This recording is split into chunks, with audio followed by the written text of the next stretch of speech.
بسم اللہ الرحمن الرحیم۔ السلام علیکم جی ویور۔ آج 13 ستمبر 2022 اور دن ہے یوم الثلاثاء۔ ابشر کے حوالے سے خبر شامل کرتے ہیں۔ اس میں غیر ملکیوں کے لیے ایک اچھی خبر ہے۔ سعودی وزارت داخلہ نے ابشر پلیٹ فارم کے ذریعے ملنے والی سروسز میں 4 سہولتوں کا اضافہ کیا ہے۔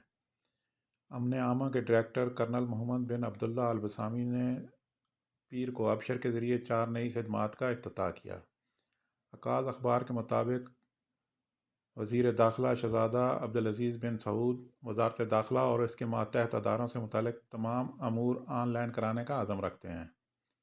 امن عامہ کے ڈائریکٹر نے جن 4 سہولتوں کو ابشر میں شامل کیا ہے، ان میں سے ایک سرکاری اداروں سے مختلف امور کی انجام دہی کے لیے آن لائن گارنٹی ہے۔ اس کی بدولت ٹریفک حادثات پر گارنٹی کی کارروائی آن لائن کرائی جا سکے گی۔ مختلف قانونی کارروائیوں کے لیے متعلقہ اداروں کے پاس جانے کے بجائے اس گارنٹی کے ذریعے کام چلایا جا سکے گا۔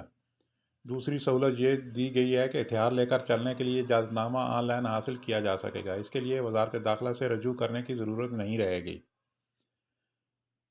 سعودی شہری اور مقیم غیر ملکی اپنی گاڑیوں کی اصلاح و مرمت کے لیے اجازت نامہ آن لائن حاصل کر سکیں گے۔ اس کے لیے انہیں محکمہ ٹریفک جانے کی ضرورت نہیں ہوگی۔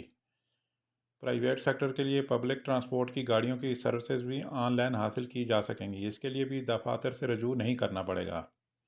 یاد رہے کہ وزارت داخلہ ای پلیٹ فارم ابشر کے ذریعے اپنے مختلف اداروں سے 350 سے زیادہ کام آن لائن کروا رہی ہے۔